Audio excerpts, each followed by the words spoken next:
Hello students, welcome to my channel physics किया। आज हम लोग डिस्कस करने वाले हैं एनसीईआरटी के फिजिक्स का सेकंड चैप्टर, जिसका नाम है इलेक्ट्रोस्टैटिक पोटेंशियल एंड कैपेसिटेंस। उसके कुछ एमसीक्यूज क्वेश्चंस हम लोग आज की क्लास में करेंगे, और इसमें जो टारगेटेड ऑडियंस है वो है 12th सीबीएसई और नीट के स्टूडेंट्स और जेई मेंस, आईआईटी मेंस के स्टूडेंट्स।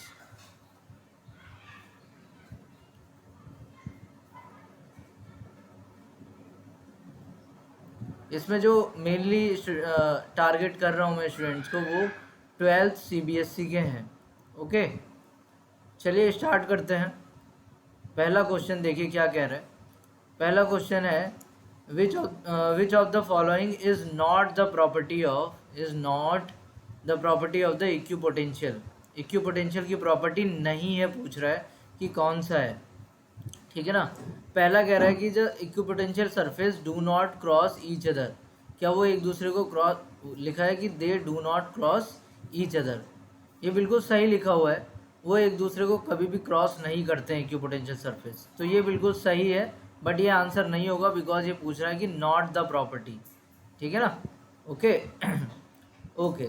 सेकेंड क्या है, the rate of change of the potential with the distance on them is zero. ठीक, तो जो रेट ऑफ पोटेंशियल है विद द डिस्टेंस, यानी कि dv/dx की वैल्यू पूछ रहा है कि वो क्या होगी। ठीक, कहाँ पर? इक्विपोटेंशियल सरफेस पर, है ना। The rate of change of the potential with the distance on them, यानी इक्विपोटेंशियल सरफेस पर वो ज़ीरो होती है, और वो होगी ही। क्यों होगी? बिकॉज इक्विपोटेंशियल सरफेस पर जो पोटेंशियल होता है वो हर एक पॉइंट पर कैसा होता है?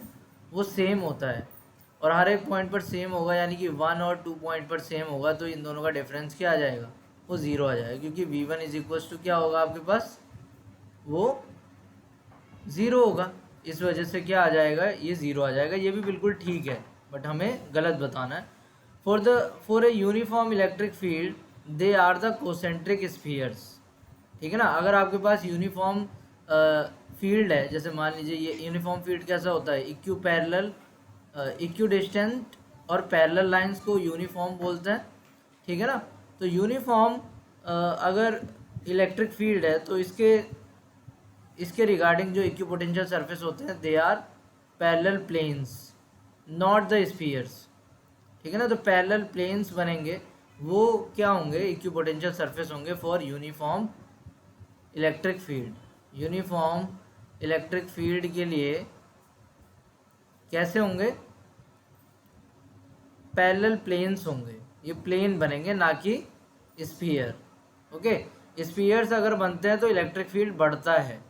ओके, कोसेंट्रिक स्फीयर्स, जैसे लाइक एक चार्ज है ना। इस चार्ज के चारों ओर अगर आपको क्या बनाना है? इक्विपोटेंशियल सरफेस बनाना है, तो एक इक्विपोटेंशियल सरफेस ये होगा, दूसरा ये होगा। और इलेक्ट्रिक फील्ड लाइंस अगर आपको शो करनी है तो कैसे शो करेंगे? इस तरीके से शो करेंगे हम लोग, राइट। ओके, तो ये इलेक्ट्रिक फील्ड लाइंस हैं, और आप देख सकते हैं जो इक्विपोटेंशियल सरफेस है जो पिंक कलर का है, that is perpendicular to the electric field lines. ये प्रॉपर्टी होती है कि हमेशा इक्विपोटेंशियल सरफेस के परपेंडिकुलर होती है इलेक्ट्रिक फील्ड लाइंस। तो ये गलत हो गया, क्योंकि ये यूनिफॉर्म इलेक्ट्रिक फील्ड बोल रहा था। यूनिफॉर्म इलेक्ट्रिक फील्ड के लिए स्फीयर्स नहीं बनते हैं। ठीक है ना। क्या बनता है? प्लेन्स बनते हैं। तो ये गलत हो जाएगा, और यही पूछा हुआ था कि not the property of the equipotential surface, यानी कि यही हमारा क्या हो गया? सही आंसर हो गया। They can be the imaginary spheres, yes, वो हमेशा इमेजिनरी स्फीयर्स होते हैं, वो आपको दिखाई तो देते नहीं हैं। इवन आपको इलेक्ट्रिक फील्ड लाइंस भी नहीं दिखाई देती हैं, राइट। ओके, ठीक। तो देखिए, जो क्वेश्चंस मैं डिस्कस कर रहा हूँ, केवल क्वेश्चंस ही ये डिस्कस नहीं हो रहा है, साथ में आपको यहाँ पर मैं कॉन्सेप्ट भी बता रहा हूँ। हर एक ऑप्शन को चेक करके आप देख सकते हैं। ठीक है ना। By the way, this is equals to E is equals to dv/dx, क्योंकि आपको पता है इलेक्ट्रिक फील्ड क्या होता है? Rate of change of the potential with the distance, यही होता है। यहाँ पर नेगेटिव साइन और होता है ना। ओके, चलिए, तो मैं बता रहा हूँ कि कॉन्सेप्ट भी बताया जा रहा है, और आप एक एक ऑप्शन चेक करके सारा कॉन्सेप्ट आपको बताया जा रहा है, केवल ये क्वेश्चन ही डिस्कस नहीं हो रहे हैं। चलिए अगले क्वेश्चन पर बढ़ते हैं। वो क्या कह रहा है? अगला क्वेश्चन है कि 3 capacitor each of the capacity 4 microfarad are to be connected in such a way the effective capacitance is 6 microfarad, this can be done by what? है ना, आपके पास 3 कैपेसिटर्स हैं। क्या हैं? 3 कैपेसिटर हैं।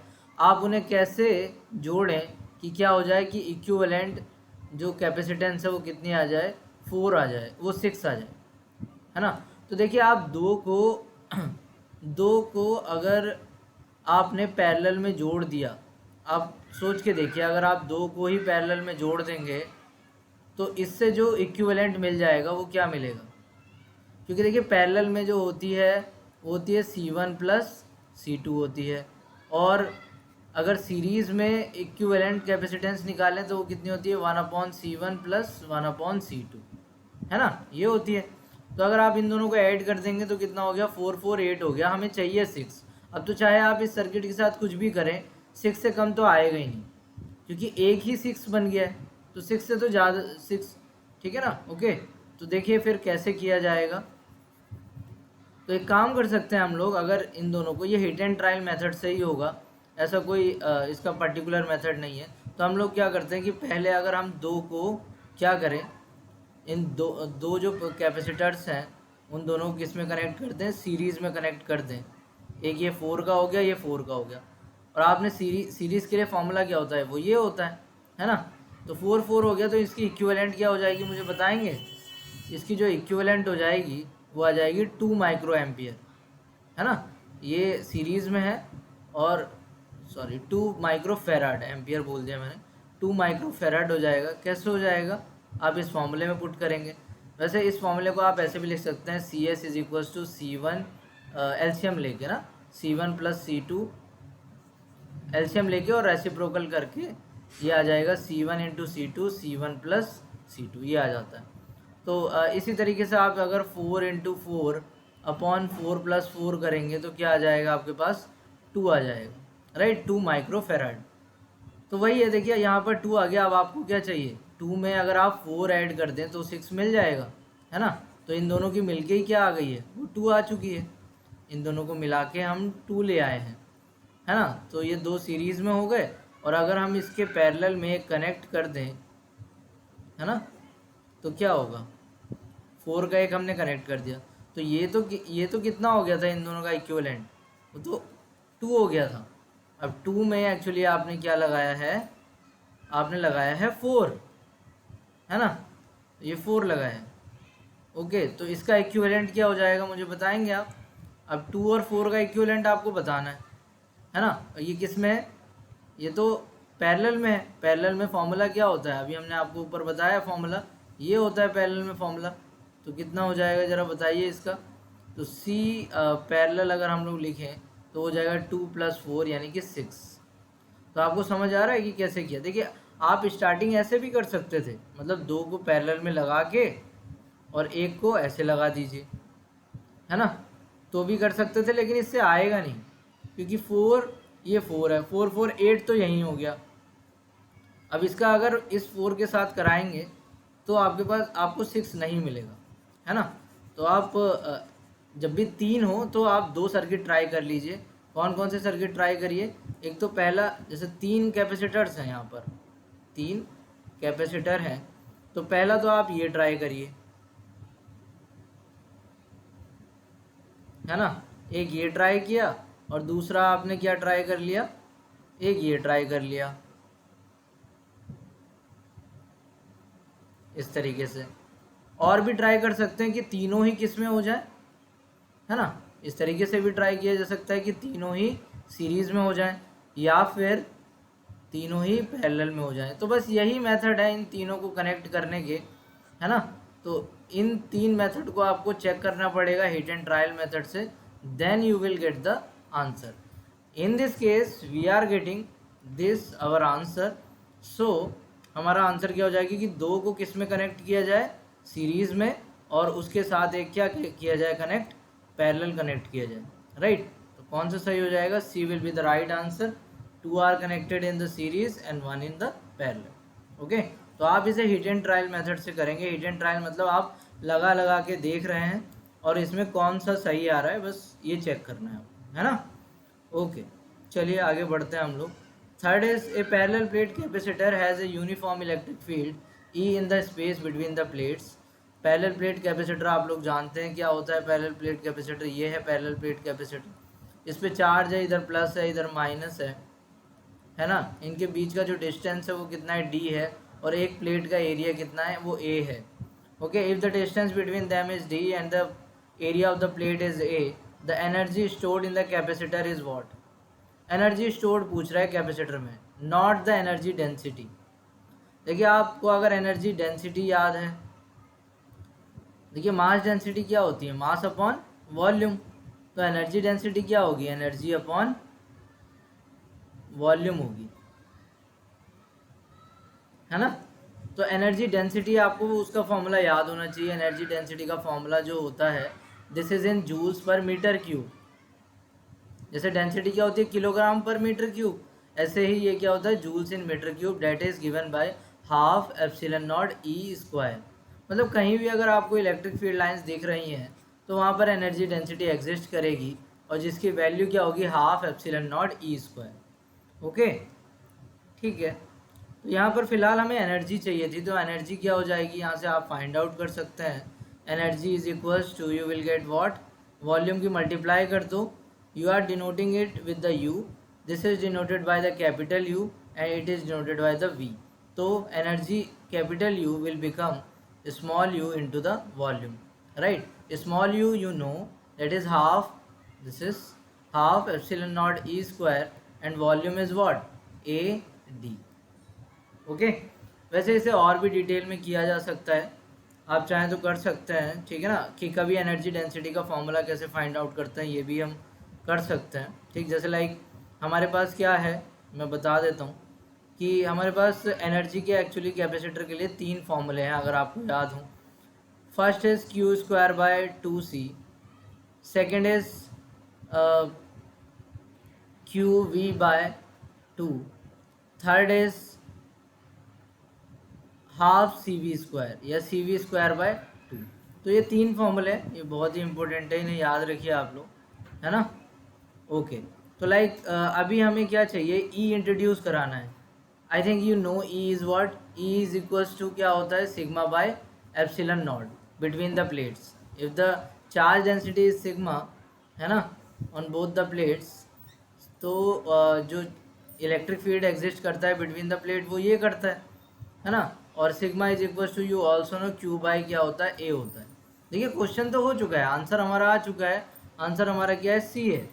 This is the energy, this is in the joules, है ना। Energy density अगर होता तो वो केवल इतना आंसर होता, half epsilon naught E square, जो कि ए दिया हुआ है यहाँ पर। ओके, फिलहाल मैं आपको ये बता रहा हूँ कि अगर आपको याद नहीं आता है, आपको एनर्जी का फॉर्मूला ये याद है, तो आपको ई यहाँ पर इंट्रोड्यूस कराना है।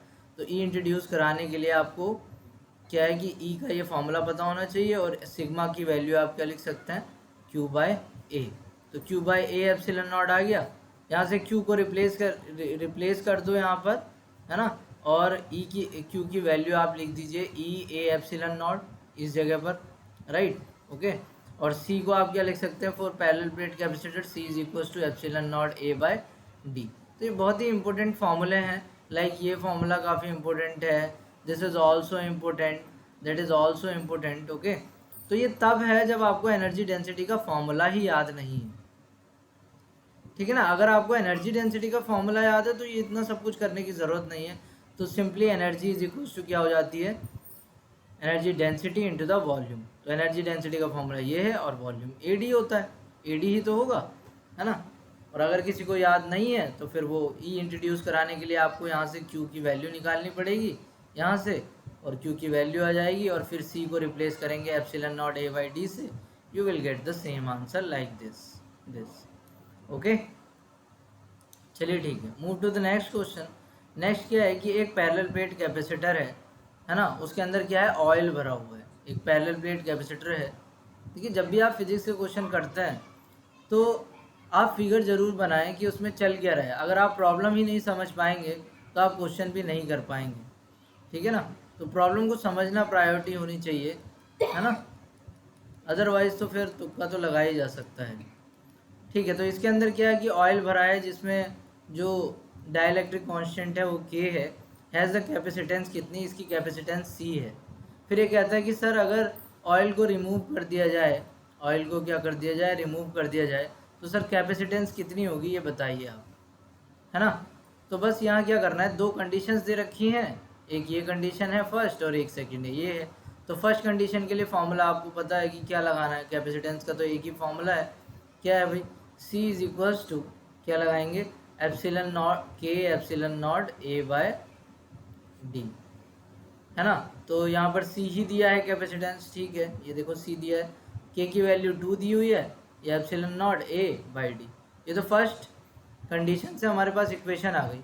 अच्छा, सेकंड कंडीशन से हमारे पास क्या इक्वेशन आएगी, C dash is equal to, क्योंकि ऑयल इसने इस बार रिमूव कर दिया तो के की वैल्यू क्या हो जाएगी 1, एप्सिलन नॉट A बाई क्या हो गया डी हो गया। तो C dash is equal to कितना हो गया, epsilon naught A by D.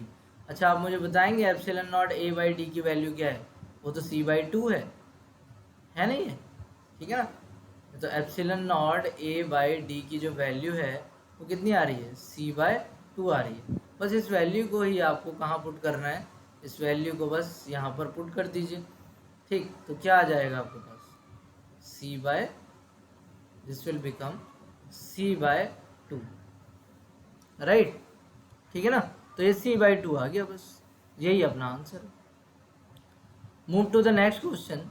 Next question क्या कह रहा है, a capacitor of the capacity, है ना, C1 कैपेसिटी है, इसे चार्ज किया गया है V वोल्ट तक।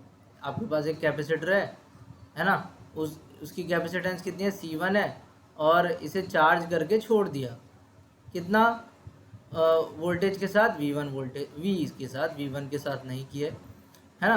फिर इसमें एक कनेक्ट किया गया है अनचार्ज कैपेसिटर, अनचार्ज कैपेसिटर है, उसकी कैपेसिटेंस तो दी है और अनचार्ज है, तो भाई पोटेंशियल क्या होगा उसका, ज़ीरो, है ना। तो एक फॉर्मूला है कि अगर आपके पास दो कैपेसिटर्स हैं, इसे चार्ज किया गया है V1 वोल्ट तक और इसकी कैपेसिटेंस C1 है ना, और एक दूसरा कैपेसिटर है, उसकी कैपेसिटेंस कितनी है, C2 है, और उसे चार्ज कितना वोल्ट तक किया गया है, V2 वोल्ट तक किया गया है। तो अगर आप इन्हें कनेक्ट करते हैं इस तरीके से, लाइक ये इस वाले को कैसे किया, ऐसे किया कनेक्ट। अच्छा, इसकी पॉजिटिव प्लेट इधर है, ये नेगेटिव है, इसकी भी पॉजिटिव इधर है और ये नेगेटिव है। तो अगर आप इसे ऐसे कनेक्ट करेंगे तो क्या होगा, दोनों का पोटेंशियल सेम होगा या नहीं होगा, होगा। अरे भाई, ये वाला पॉइंट तो दोनों के लिए सेम है ना, ये वाला पॉइंट तो ये इससे कनेक्टेड है, इससे भी, और नीचे वाले से भी कनेक्टेड है।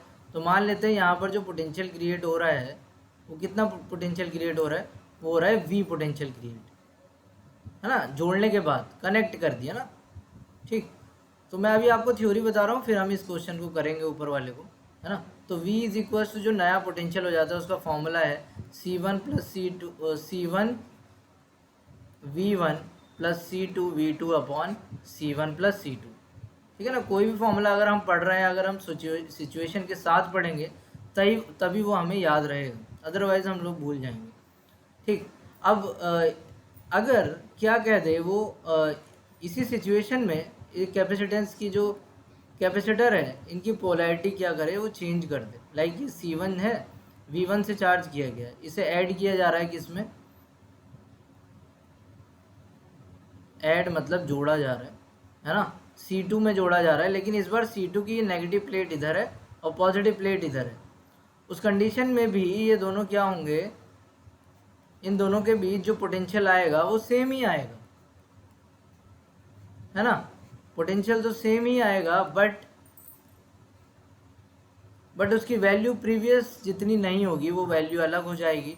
और वो वैल्यू कितनी होगी इस कंडीशन में, V is equals to C1 V1 minus C2 V2 upon C1 plus C2। क्यों, क्योंकि इस बार आपने इसकी पॉजिटिव प्लेट को, लाइक पहले ये पॉजिटिव था, ये नेगेटिव था, ये भी पॉजिटिव था, ये नेगेटिव था, है ना। अब लेकिन यहाँ पर क्या, ये V2 से चार्ज है, V2 पोटेंशियल से, लेकिन इसकी नेगेटिव प्लेट को उसकी पॉजिटिव प्लेट से ऐड किया गया है पहले वाले की। तो ये वाला पॉजिटिव था, ये नेगेटिव, लेकिन इस बार इसकी नेगेटिव को उसके पॉजिटिव से और दूसरी वाली पॉजिटिव को इसके नेगेटिव से कनेक्ट किया है, तो पोटेंशियल का फॉर्मूला ये हो जाता है। फिलहाल हम अपने क्वेश्चन पर आते हैं। यहाँ पर क्या था, यहाँ पर आपको पूछा गया था कि ये V से चार्ज है, C1 कैपेसिटेंस है, ये 0 से चार्ज है, C2 कैपेसिटेंस है। तो इसका इक्विवेलेंट तो आप बता ही सकते हैं कि क्या होगा, मतलब जो नया सर्किट बनेगा वो तो आप बता ही सकते हैं, वो कुछ इस तरीके का बन जाएगा।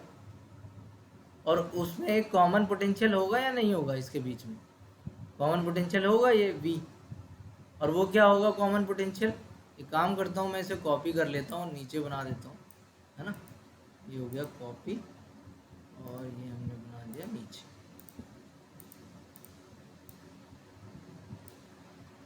ओके ठीक, तो ये हमारा क्वेश्चन था एक्चुअली, और मैं थ्योरी आपको बता चुका हूँ इसके रिगार्डिंग। तो आप इसे सॉल्व, तो V इज इक्वल टू, मैं बता चुका हूँ फॉर्मूला क्या है, C1 V1 plus C2 V2 upon what C1 plus C2। तो यहाँ पर बताइए C1 क्या है, वो तो C1 ही है, V1 is V, right, V1 is V, V2 is 0, क्योंकि अनचार्ज था ना, ये क्या है अनचार्ज का मतलब उसमें पोटेंशियल है ही नहीं, है ना। तो C2 into 0 upon C1 plus C2, right. अच्छा, तो ये आंसर कितना आ गया अपने पास, C1V upon C1 plus C2, this will be the answer, right.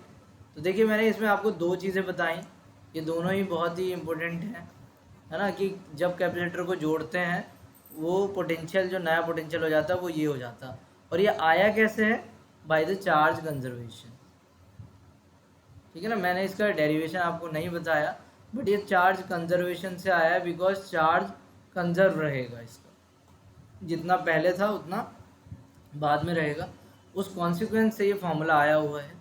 वो मैं डिस्कस नहीं कर रहा हूँ, बस आपको बता दे रहा हूँ कि ये होता है। तो ये बहुत ही इंपॉर्टेंट फॉर्मूले हैं दोनों, आप फिगर के साथ याद रखिए इसे, तभी याद रख पाएंगे। ओके, तो answer will be our B will be the answer. Okay, final potential will be this. Okay, move to the next question.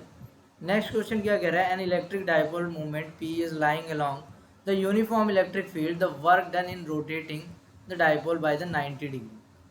ठीक है ना, जब भी वर्क डन की बात आए तो हमेशा पोटेंशियल एनर्जी से आप उसे कनेक्ट करिए, है ना। तो work done by the external force is equals to क्या होता है भाई, U final minus U initial होता है। आपको पता है कि पोटेंशियल एनर्जी का फॉर्मूला क्या होता है माइनस पी डॉट ई होता है, या ऐसे लिख सकते हैं minus P E cos theta,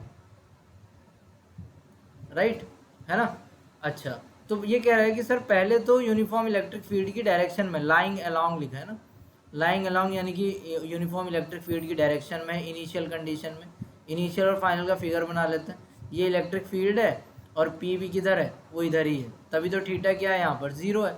अच्छा, थीटा 0 है तो पोटेंशियल एनर्जी क्या हो जाएगी, माइनस पी ई कॉस 0, और cos 0 you know 1, that is 1, ठीक है ना। तो पी ई होगी माइनस पी ई हो गई क्या, यू आई। अच्छा, यू फाइनल में बोल रहे हैं सर 90 डिग्री अगर इसे रोटेट कर दिया तो वर्क डन बताना है। तो पी तो इधर ही, पी को इस बार क्या किया इसने 90 डिग्री रोटेट कर दिया, ठीक है ना, ये 90 हो गया ना।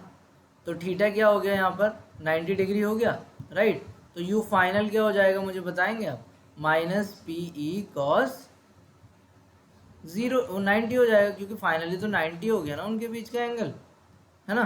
अच्छा, 90 हो गया तो cos 90 you all know that is what, that is 0, तो माइनस पी ई इंटू क्या हो गया 0 हो गया। तो यू फाइनल आपके पास 0 आ गई, और यू इनिशियल क्या है, वो है minus P, you can see here minus क्या पी ई, तो ये आ गया माइनस पी ई, राइट। तो कितना हो गया भाई, ये आपके पास आ गया W external is equals to क्या पी ई, तो P E will be the right answer, so A will be the right answer. Okay, तो यहाँ पर दो चीज़ें हैं जो इम्पोर्टेंट है, मैं आपको बता रहा हूँ। एक तो ये पोटेंशियल एनर्जी का फॉर्मूला आपको पता होना चाहिए, एंड सेकेंड थिंग आपको ये पता होना चाहिए what is the relation between the work done and the potential energy. Okay, cool. Okay, move to the next question. Next question क्या है? That is a conducting sphere of the radius r is given a charge q, the electric potential and the electric field at the centre of the sphere पूछ रहा है। आपका जो sphere है वो कैसे है? कंडक्टिंग है। अच्छा, कंडक्टिंग स्फीयर है, तो कंडक्टिंग स्फीयर को अगर आप चार्ज देंगे भी, ये क्यू चार्ज कह रहे हैं, वो सारा का सारा चार्ज कहाँ पहुँच जाएगा? स्फीयर पर, क्योंकि कंडक्टिंग है तो सब चार्ज बाहर पहुँच जाएगा, बिकॉज चार्ज फ्री होते हैं कंडक्टर के अंदर, वो अंदर कोई भी चार्ज रिसाइड नहीं करेगा। ओके, तो ये कह रहा है कि सर सेंटर पर आप बताइए इलेक्ट्रिक फील्ड क्या होगा और पोटेंशियल क्या होगा। तो याद रखिए आप, मैं यहाँ डेरिवेशन तो नहीं करूँगा, इलेक्ट्रिक फील्ड जो होता है वो इनसाइड ज़ीरो होता है, बट जो पोटेंशियल होता है इनसाइड द कंडक्टर वो कांस्टेंट होता है। ठीक है ना, पोटेंशियल कांस्टेंट रहेगा और इलेक्ट्रिक फील्ड क्या रहेगा? वो ज़ीरो रहता है। ठीक है ना, ओके, किसी स्फीयर के लिए। तो मैं वो दोनों ही मान लीजिए अगर इसकी रेडियस r है ना, तो जो इलेक्ट्रिक फील्ड का फॉर्मूला होता है r is greater than r के लिए, मतलब अगर ये जो r है वो ज़्यादा है किससे? इसकी रेडियस से, तो वो आ जाता है q upon 4 pi epsilon not r square simply. अगर r लेस देन r होता है, ठीक है ना, तो जो इलेक्ट्रिक फील्ड आ जाता है वो क्या आ जाता है? वो ज़ीरो आता है। किसके लिए? कंडक्टिंग स्फीयर की बात हो रही है यहाँ पर। अगर ये इंसुलेटिंग स्फीयर होता तो बातें कुछ और होती, ठीक है ना, आंसर कुछ और होता हम लोगों का। तो अभी फ़िलहाल अगर r is equal to R है तो सिंपली यहाँ पर r is equal to capital R put कर देंगे, मतलब सरफेस पर वो q by 4 pi epsilon naught क्या हो जाता है? r स्क्वायर हो जाता है। तो आप देख सकते हैं कि जो इनसाइड पॉइंट है उस पर जो इलेक्ट्रिक फील्ड आ रहा है वो क्या आ रहा है? वो ज़ीरो आ रहा है। ये इनसाइड हो गया, ये आउटसाइड हो गया, और ये क्या हो गया? सरफेस हो गया। तो जहाँ भी इलेक्ट्रिक फील्ड ज़ीरो दिखाई दे रहा है, ये कह रहा है ना रेस्पेक्टिवली क्या? पोटेंशियल और इलेक्ट्रिक फील्ड, तो ज़ीरो ज़ीरो यहाँ दिखाई दे रहा है ना, तो बी और डी में से आंसर होगा। पोटेंशियल मैंने आपको बता दिया, potential through out the surface कैसा होता है? कांस्टेंट होता है ना। ओके, तो लाइक सेंटर पर भी पोटेंशियल सेम होगा, मतलब ये है इस तरीके से, तो यहाँ से यहाँ तक जो पोटेंशियल होगा वो सेम रहेगा। जैसे ही आउटसाइड पहुँचेंगे वो चेंज होता रहेगा, वो विद द आर चेंज हो जाएगा। मान लीजिए यहाँ से यहाँ तक का जो इसका रेडियस है वो आर है, ठीक है ना, तो अंदर कोई भी पॉइंट आप कंसिडर कर लीजिए, तो पोटेंशियल हमेशा क्या होता है इनसाइड पॉइंट के लिए, किसी भी पॉइंट के लिए, ओके, वो कांस्टेंट रहता है और उसकी वैल्यू होती है 4 pi epsilon not capital R। Capital R is the radius, चाहे आप यहाँ बात कर रहे हो या फिर यहाँ यहाँ यहाँ कहीं भी, ठीक है ना। और आउटसाइड के लिए जो आ जाता है वो simply q by this capital R will be replaced by the small r। Okay, मतलब इस पॉइंट पर पूछ रहा है तो वो अलग हो जाएगा, वो r के साथ वेरी करेगा, जबकि इनसाइड पॉइंट पर वो कांस्टेंट रहेगा। ठीक है ना, तो बस फिर अपना आंसर कौन सा हो जाएगा? इलेक्ट्रिक फील्ड ज़ीरो, ये देखो ये है, और पोटेंशियल कितना आ रहा है इनसाइड पॉइंट के लिए? वो ज़ीरो, वो आ रहा है कांस्टेंट ऊपर। Okay, I think it is clear to all, है ना। तो ये तो बस फैक्ट था, ये आपको याद होना चाहिए, है ना। ओके, इस तरीके से बहुत सारे हैं, कोई ऐसा ही नहीं कि केवल एक स्फीयर कंडक्टिंग स्फीयर के लिए है, इंसुलेटिंग स्फीयर के लिए भी रिलेशंस हैं ई और वी के, है ना, और शेल के लिए भी क्या है? रिलेशंस हैं ई और वी के। ठीक, शेल और कंडक्टिंग स्फीयर के लिए सेम होता है, जबकि इंसुलेटिंग स्फीयर के लिए क्या होता है? अलग होता है रिलेशंस। ठीक है, move to the next question. Next question क्या है? 4 point charges minus Q minus small Q 2q and 2q are placed one at each corner of the square. The relation between the q and small q is what? If for the potential at the center is what? 0। ठीक है ना, centre पर potential क्या दे रखा है? 0 दे रखा है। ये एक स्क्वायर है, राइट, यहाँ पर माइनस क्यू है, ये माइनस स्मॉल क्यू है, ये प्लस 2q है, और यहाँ क्या है? 2q है। और इसने कहा है सर सेंटर पर जो पोटेंशियल है वो क्या है? वो 0। इसे ओ मान लेते हैं सेंटर, ठीक है ना, या पी भी मान सकते हैं, आपकी मर्जी है, पी मान लेते हैं, ओके पी। यहाँ पर उसने दिया हुआ है कि सेंटर पे पोटेंशियल क्या है, 0 है, तो हम सेंटर पे पोटेंशियल फाइंड आउट कर लेते हैं ना। आपको पता है कि इन सब की जो डिस्टेंस है वो सेम होगी, अगर ये x है तो ये भी क्या होगी, x होगी, ये भी क्या होगी, x होगी, और ये भी क्या होगी, x होगी। वैसे x आपको पता है क्या होगा, x की जो वैल्यू आ जाती है वो a/√2 हो जाती है, बिकॉज इसका जो डायगनल होता है, डायगनल अगर आपको याद हो स्क्वायर का, वो a√2 होता है, तो वो उसका आधा करोगे तो a/√2 आ जाएगा। तो x की वैल्यू ये होगी, वो सबके लिए सेम है ना। तो इसने जो कहा है Vp, हम जरा पहले फाइंड आउट करते हैं, कैसे फाइंड आउट करेंगे। नॉर्मली हमें पोटेंशियल का फॉर्मूला एक चार्ज की वजह से पता है, वो क्या होता है, Q/4πε0r होता है। तो इसलिए हम लोग क्या करते हैं, इन सब चार्जेस की वजह से पोटेंशियल इस पॉइंट पर P पॉइंट पर कैलकुलेट करते हैं। तो -Q के लिए अगर आप कैलकुलेट करेंगे तो आपको मिलेगा क्या, -Q/4πε0 what is the distance from the point you are considering, और Q और जो चार्ज है उन दोनों के बीच का जो डिस्टेंस है वो x है ना, ओके।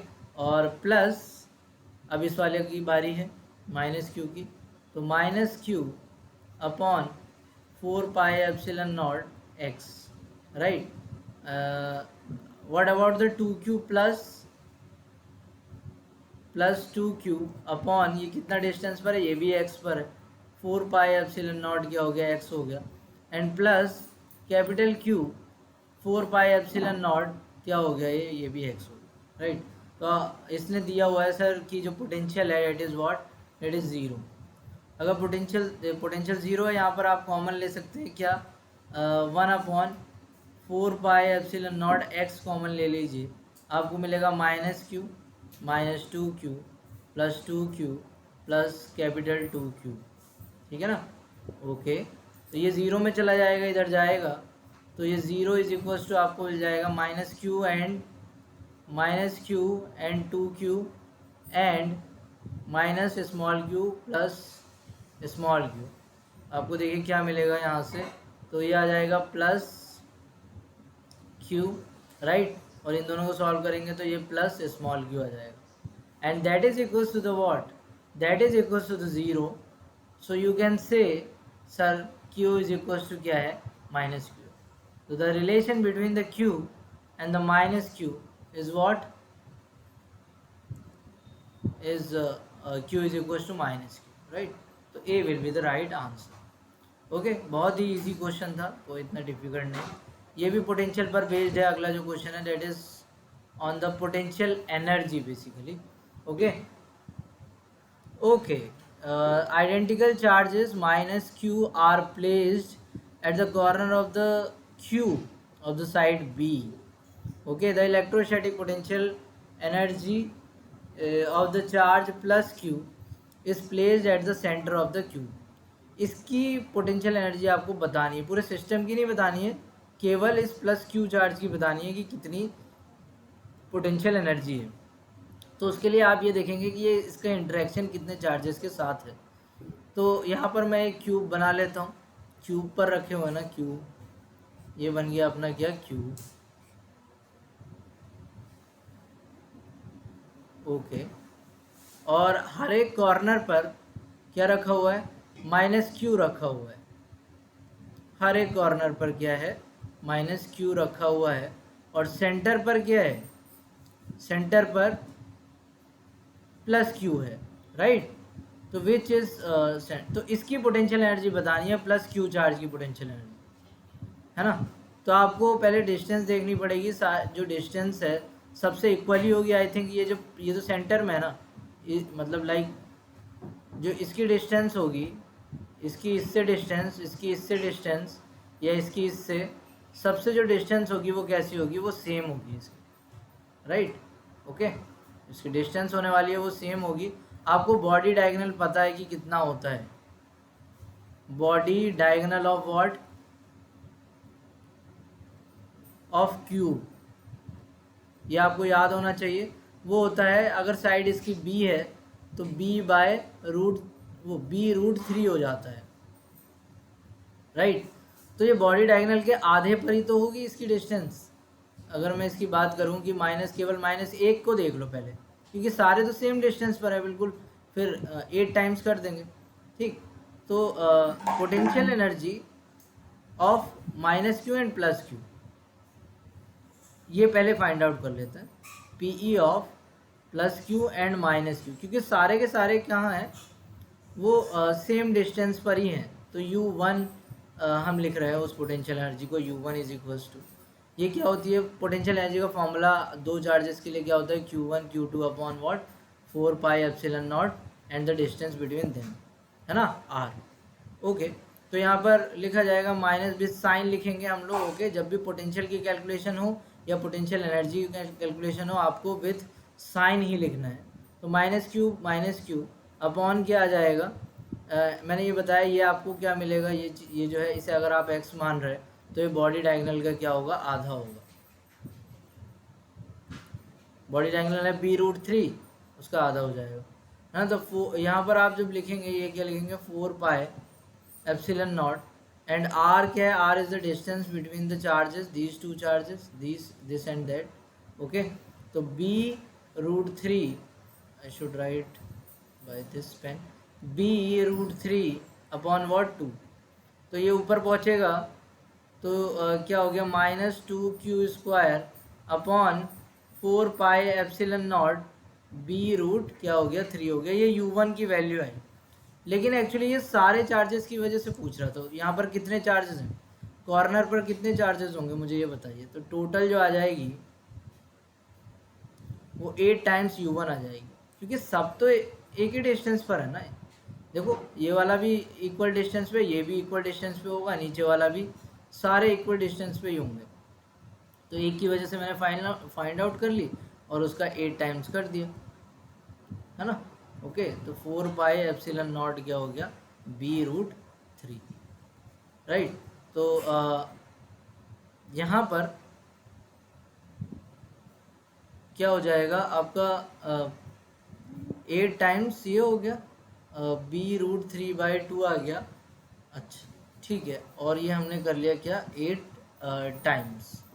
ओके, तो देखिए 4 से 4 यहाँ चला जाएगा, 4 से ये 8 जाएगा 2 टाइम्स, तो आपको मिलने वाला है आंसर, क्या मिल रहा है, -4q² by √3, right, πε0 b, this will be the answer, simple, है ना। इसे 4 से ये कट गया 2 टाइम्स, तो आंसर क्या आ गया अपना, this will be the answer, C। Okay, clear है। चलिए आगे बढ़ते हैं। This is our last question. देखिए क्या है कि two thin dielectric slabs of the dielectric constant K1 and K2 are inserted between the plates of the parallel plate capacitor। आपके पास पैरेलल प्लेट कैपेसिटर है एक, right. Okay, parallel plate capacitor है और उसमें आपने क्या किया, दो डाइलेक्ट्रिक कांस्टेंट्स को, मतलब दो डाइलेक्ट्रिक कांस्टेंट की स्लैब्स को डाला, है ना।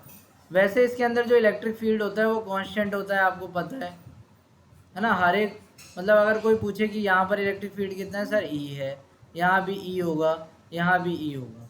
ओके, बट अगर आपने इसके अंदर क्या किया, डाइलेक्ट्रिक स्लैब्स को इंट्रोड्यूस कर दिया, तो जो इलेक्ट्रिक फील्ड हो जाता है उस जगह पर जहाँ पर वो डाइलेक्ट्रिक स्लैब एग्जिस्ट कर रही है, वो हो जाता है E' = E/K, जितना पुराना था ओल्ड बाय जहाँ जो डाइलेक्ट्रिक स्लैब आपने डाली है वो।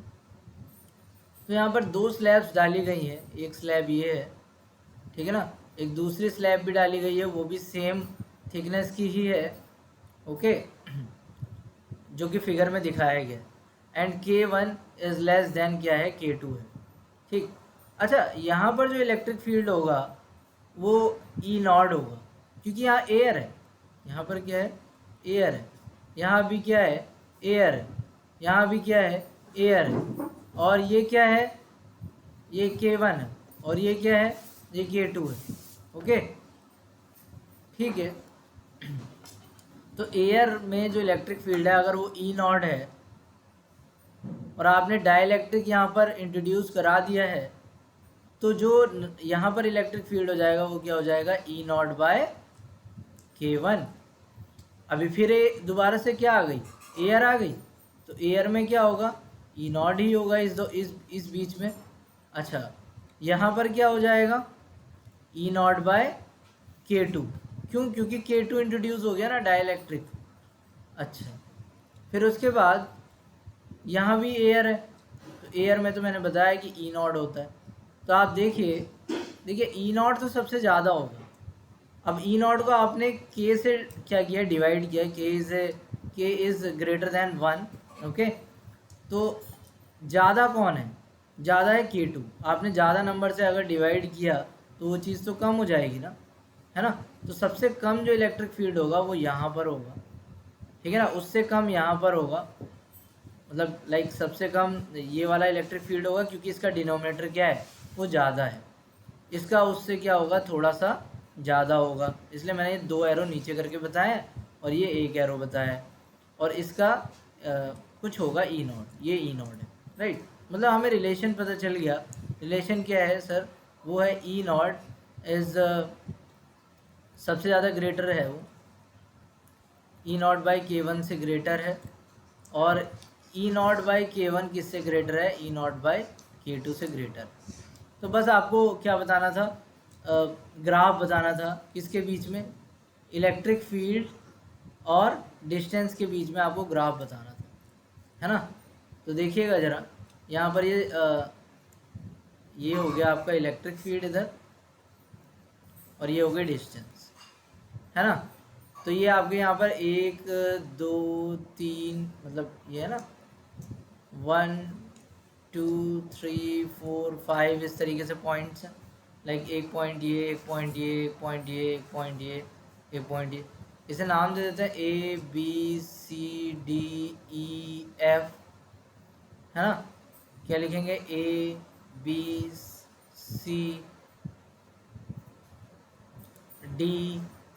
क्या F। अच्छा मुझे आप ये बताइए कि A से B में जो इलेक्ट्रिक फील्ड है वो क्या है, वो ई नॉट है। तो हम मान लेते हैं ये ई नॉट है ना। फिर बताइए मुझे कि B और C के बीच में जो इलेक्ट्रिक फील्ड है वो कितना है, ई नॉट थोड़ा ऊपर मान लेते हैं। B C के बीच में थोड़ा कम होगा, क्या होगा, थोड़ा कम होगा, ई नॉट से कम होगा ना, ये देखिए ज़रा। तो ई नॉट से कम होगा तो थोड़ा सा हमने क्या कर दिया, कम कर दिया B C के बीच में, है ना। और C D के बीच में क्या है, C D के बीच में फिर ई नॉट आ गया, तो यानी कि फिर ई नॉट आ गया तो ये आ गया आपका ई नॉट, है ना। अच्छा डी ई के बीच में क्या है, डाइलेक्ट्रिक है, K2 डाइलेक्ट्रिक है, आप देखिए ये, है ना।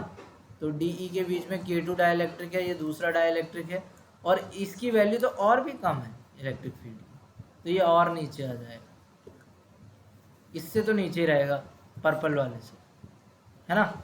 अच्छा एफ ई के बारे में बात करें तो वहाँ एयर थी तो इलेक्ट्रिक फील्ड भी उतना ही रहेगा, तो ये हो गया आपका ई नॉट, ठीक है ना। ओके, तो this is our graph actually. अभी आपको ये समझ नहीं आ रहा होगा कि क्या है एक्चुअली। ये जो डॉटेड लाइन इसने यहाँ शो करी है ना ग्राफ में, ये जो डॉटेड लाइन्स है ये ग्राफ का हिस्सा नहीं होती है, आप भी शो कर सकते हो, नो प्रॉब्लम। यहाँ पर जैसे आपने ये डॉटेड लाइन शो करी ऐसे, यहाँ पर लाइक इस तरीके से शो कर दी, फिर इस तरीके से शो कर दी, और इस तरीके से शो कर दी, ठीक है ना। ये ग्राफ का हिस्सा नहीं होती। तो आप बताइए इनमें से कौन सा मैच कर रहा है, ये तो मैच नहीं कर रहा, ये भी मैच नहीं कर रहा, ये तो बिल्कुल मैच नहीं कर रहा, तो कौन सा मैच कर रहा है, तो c will be our right answer. Okay, अगर आपको वीडियो इन्फॉर्मेटिव लगी हो तो प्लीज़ आप मेरी वीडियो को लाइक कर दीजिएगा। कोई भी अगर डाउट हो तो please comment me, I will be grateful.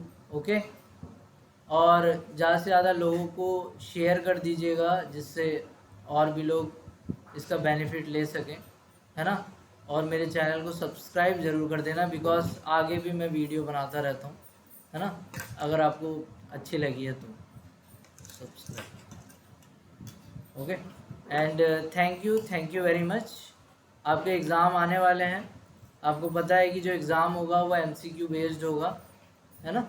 Okay, तो ये बहुत ही मैं ऑलमोस्ट सभी चैप्टर की डालूंगा मैं फर्स्ट टर्म में, जितने भी चैप्टर्स आने वाले हैं 7 चैप्टर्स आएंगे, है ना।